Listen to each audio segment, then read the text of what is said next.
Shalom, Bapak Ibu Saudara yang terkasih dalam Tuhan. Pada pagi hari ini kita bersyukur boleh memuji, memuliakan Tuhan, menyembah Tuhan, dan juga kita akan membaca merenungkan sebagian dari firman Allah. Pembacaan kita dari Bilangan pasal 31.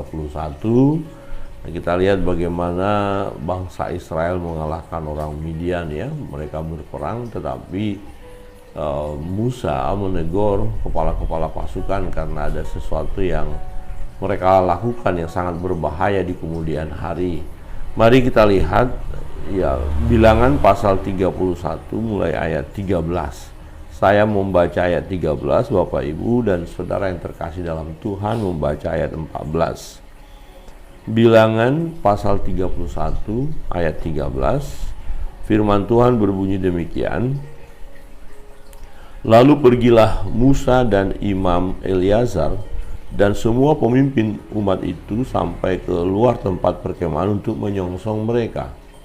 Maka berkatalah Musa kepada para pemimpin tentara itu, kepada para kepala pasukan 1000 dan para kepala pasukan 100 yang pulang dari peperangan. Dan Musa berkata kepada mereka, kamu biarkankah semua perempuan hidup? Bukankah perempuan-perempuan ini atas nasihat Tuhan menjadi sebabnya orang Israel terus di antara Tuhan Tuhan sehingga turut-turut di antara umat itu. Maka sekarang bunuhlah semua laki-laki di antara anak-anak mereka dan juga semua perempuan yang pernah bersetubuh dengan laki-laki haruslah kamu bunuh. Tetapi semua orang yang ada di antara perempuan yang belum pernah bersetubuh dengan laki-laki haruslah kamu biarkan hidup begitu.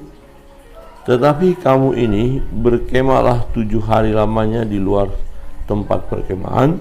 Setiap orang yang telah membunuh orang dan setiap orang yang kena kepada orang yang mati terbunuh haruslah menghapus dosa dari dirinya pada hari yang ketiga dan pada hari yang ketujuh. Kamu sendiri dan orang-orang tawananmu. Juga setiap pakaian dan setiap barang kulit dan setiap barang yang terbuat dari bulu kambing dan setiap barang kayu haruslah dicuci. Lalu berkatalah Imam Eleazar kepada para prajurit yang telah pergi bertempur itu, inilah ketetapan hukum yang diperintahkan Tuhan kepada Musa.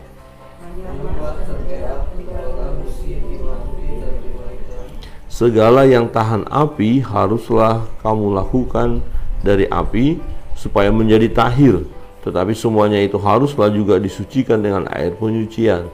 Dan segala yang tidak tahan api haruslah kamu lakukan dari air bersama-sama. Lagi pula kamu harus mencuci pakaianmu pada hari yang ketujuh supaya kamu tahir, dan kemudian bolehlah kamu masuk ke tempat perkemahan. Amin. Demikian jauh pembacaan firman Tuhan. Bapak Ibu Saudara yang terkasih dalam Tuhan, kita melihat bagian ini ketika pasukan Israel menyerang dan mengalahkan Midian, ya, mereka pasukan ini kembali dan disambut oleh umat Israel atau oleh Musa dan Imam Eleazar. Tetapi penyambutan ini tidak disambut dengan riang gembira, ya, tetapi justru disambut dengan teguran. Ya, ada sesuatu yang dilakukan yang keliru oleh pasukan Israel. Ya, di ayat 13 dikatakan, lalu pergilah Musa dan Imam Eleazar dan semua pemimpin umat itu sampai keluar tempat perkemahan untuk menyongsong mereka. Jadi sebelum masuk ke perkemahan mereka, ke kampung itu, kira-kira begitu, di luar sana mereka sudah menyongsong, ya, di pintu masuk kampung halaman mereka, kira-kira begitu, udah disongsong. Jadi sebelum masuk ke perkampungan, dan waktu menyongsong itu sikap, ya, Musa dan Eleazar bukannya menyambut dengan girang, ya, tetapi dengan kemarahan karena ada hal yang salah. Ya, di sini dikatakan maka gusarlah Musa, tapi terjemahan lain dikatakan marahlah Musa. Ya, Musa marah kepada para pemimpin tentara itu, ya, kepada para kepala pasukan 1000 dan kepada para kepala pasukan 100 yang pulang dari peperangan. Nah, mengapa Musa marah?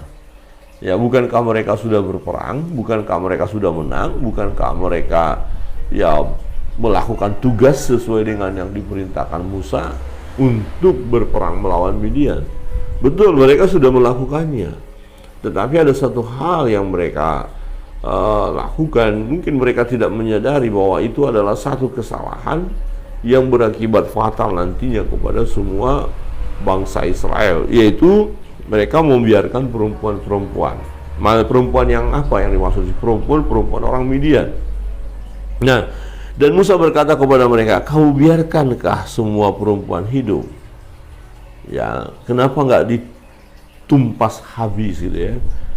Nah, rupanya ada masalah. Di ayat 16 dijelaskan, bukankah perempuan-perempuan ini atas nasihat Bileam menjadi sebabnya orang Israel berubah setia terhadap Tuhan dalam hal Peor, sehingga tulah turun ke antara umat Israel. Kita lihat beberapa hari yang lalu kita sudah belajar bahwa waktu terjadi kawin campur itu, nah perempuan-perempuan itu ternyata menyesatkan mereka sehingga mereka menjadi penyembah kepada Baal Peor ya. Nah, dikatakan terjemahan lain, justru mereka lah, yaitu perempuan-perempuan tadi, yang menuruti nasihat Bileam dan menyebabkan bangsa Israel menyembah berhala di gunung Peor. Mereka lah yang menyebabkan tulah yang membinasakan kita ya. Jadi waktu terjadi tulah dan banyak orang mati ya, karena orang Israel ya mengambil perempuan-perempuan Midian itu, dan perempuan-perempuan itu yang mempengaruhi mereka, yang membawa mereka untuk menjadi penyembah berhala ya. Dalam terjemahan lain dikatakan, bukankah wanita-wanita itu yang menuruti nasihat Bileam sehingga membujuk umat Israel di Peor untuk meninggalkan Tuhan, dan itulah yang mendatangkan bencana atas umat Tuhan. Nah, sekarang bunuhlah setiap laki-laki dan setiap wanita yang bukan perawan lagi. Jadi kalau masih dalam wanita-wanita itu udah pernah menikah atau udah berhubungan dengan laki-laki, artinya mereka sudah terkontaminasi ya dengan orang-orang Midian itu, ada pengaruhnya, sehingga kalau nanti mereka masuk ke pada bagian daripada bangsa Israel, kan ini berbahaya, karena keturunan dari perempuan itu sebagian sudah adalah keturunan dari orang Midian. Jadi kalau laki-laki mungkin katakan masih kecil ya sekarang, waktu berperang ini kemudian diambil dipelihara oleh bangsa Israel, ini berbahaya di kemudian hari. Biarpun ya dikatakan dirawat baik-baik, tetapi gen atau naluri daripada anak laki-laki daripada orang Midian itu ya tidak bisa dihilangkan, bahwa dia tahu bahwa bangsanya sudah diperlakukan bangsa Israel secara tidak baik dan bisa membalas dendam nanti di kemudian hari. Jadi ini supaya dicegah jangan terjadi masalah di kemudian hari. Dan secara khusus adalah supaya jangan bangsa Israel lagi kembali menyembah Baal Peor itu, karena orang-orang itu atau wanita-wanita itu yang membujuk mereka untuk menjadi penyembah berhala ya. Jadi mengapa begitu keras Musa, begitu marah Musa kepada para pemimpin 1000, pemimpin 100 dari pasukan Israel mengenai tindakan mereka yang membiarkan wanita-wanita tidak menumpasnya. Kemudian Musa berkata itu harus ditumpas ya. Maka sekarang bunuhlah semua laki-laki di antara anak-anak mereka, dan juga semua perempuan yang pernah bersetubuh dengan laki-laki haruslah kamu bunuh. Nah, tetapi semua orang muda di antara perempuan yang belum pernah bersetubuh dengan laki-laki haruslah kamu biarkan hidup bagimu. Jadi yang gadis, yang perawan boleh mereka ambil karena tidak terkontaminasi ya dengan orang-orang Midian itu ya. Yang pertama kita melihat bagaimana mereka harus menjaga hidup mereka kudus di hadapan Allah secara khusus, jangan sampai terpengaruh oleh karena perempuan-perempuan Midian ini, oleh karena orang-orang lain yang akan bisa menggoda mereka untuk mereka meninggalkan jalan Tuhan. Nah, saudara yang terkasih dalam Tuhan, Musa memperingatkan mereka dan memerintahkan dengan tegas supaya perempuan-perempuan yang sudah mengenal laki-laki, sudah pernah bersetubuh dengan laki-laki, dan juga anak-anak mereka ya harus dibunuh, anak laki-laki yang dimaksud di situ.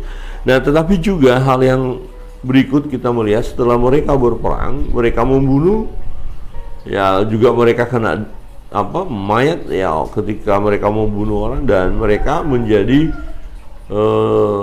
najis atau kotor, tidak kudus. Nah, maka sebelum masuk ke perkampungan atau perkemahan mereka harus dikuduskan dulu, dibersihkan dulu, ditahirkan dulu, baik alat-alat yang mereka gunakan maupun diri mereka, ya, supaya perkemahan mereka tidak terkontaminasi dengan dosa. Jadi mereka harus melakukan pembersihan diri ya di hadapan Tuhan. Nah, di ayat 19 berkata begini, tetapi kamu ini berkemalah 7 hari lamanya di luar perkemahan. Jadi belum boleh masuk perkemahan atau belum boleh masuk kampung kayak gitu ya. Di luar, setiap orang yang telah membunuh orang dan setiap orang yang kena kepada orang yang mati terbunuh haruslah menghapus dosa dari dirinya pada hari yang ketiga dan pada hari yang ketujuh, kamu sendiri dan orang-orang tawananmu. Jadi semua harus membersihkan diri dulu selama 7 hari. Hari yang ketiga, hari yang ketujuh ada upacara khusus di situ ya, korban untuk penghapus dosa. Kemudian setelah itu nanti baru mereka bisa masuk ya kepada perkemahan mereka ya. Bukan hanya untuk diri mereka, tetapi apa yang mereka gunakan. Di ayat 20, juga setiap pakaian dan setiap barang kulit dan setiap barang yang dibuat dari bulu kambing dan setiap setiap barang kayu haruslah disucikan. Nah, menarik di sini adalah barang-barang yang harus dibersihkan dan barang-barang itu tahan api, ya tahan api, maka dibersihkan dengan api, dia dibakar ya, penyucian kira-kira begitu. Nah, bagi barang-barang yang tidak bisa kena api ya jangan dibakar. Misalnya, membersihkan pakaian kok dikasih ke api ya hangus, selesai. Nah, tetapi yang dari barang-barang yang tidak tahan api dibersihkan dengan air ya. Segala yang tahan dengan api, di ayat 23 dikatakan, segala yang tahan api haruslah kamu lalukan dari api supaya menjadi tahir. Jadi prinsipnya adalah untuk menyucikan, mentahirkan, membersihkan dari noda-noda yang dikatakan atau dosa itu ya, ditahirkan. Tetapi semuanya itu haruslah juga disucikan dengan air penyuci, dan segala yang tidak tahan api haruslah kamu lakukan dari air ya. Nah, setelah umat Israel ya pulang dari mengalahkan Midian, mereka harus membersihkan diri mereka, menjaga hidup mereka kudus. Yang pertama tadi kita lihat, jangan sampai terkontaminasi dengan wanita-wanita Midian sehingga membawa mereka nanti kembali kepada penyembahan berhala. Itu harus dijaga. Nah, Musa melarang mereka ya, dan yang dari peperangan tadi, anak-anak laki-laki dan yang perempuan yang sudah bersuami atau laki-laki harus ditumpas, dibunuh. Ini tujuannya hanya untuk menjaga ya bangsa Israel supaya tetap setia hanya kepada Tuhan, karena kelemahan adalah wanita-wanita itu, dan kasus sebelumnya itu sudah terjadi, yaitu wanita-wanita Midian itu yang menggoda, mempengaruhi umat Israel untuk menyembah Baal Peor. Nah, yang kedua, diri mereka harus mereka sucikan, karena mereka walaupun ya ini tugas dari Musa berperang, tapi itu tetap mereka kena noda, dosa juga. Ya, mereka membunuh dan mereka juga bersentuhan dengan mayat yang mereka bunuh. Maka setiap mereka, pasukan ini harus menyucikan diri, ya, membersihkan diri mereka sehingga mereka akan layak di hadapan Allah, dan kemudian masuklah ke perkemahan, supaya dengan hadirnya mereka nanti di perkemahan setelah menyucikan diri, maka perkemahan itu menjadi suci atau tetap bersih ya tidak terkontaminasi dengan dosa.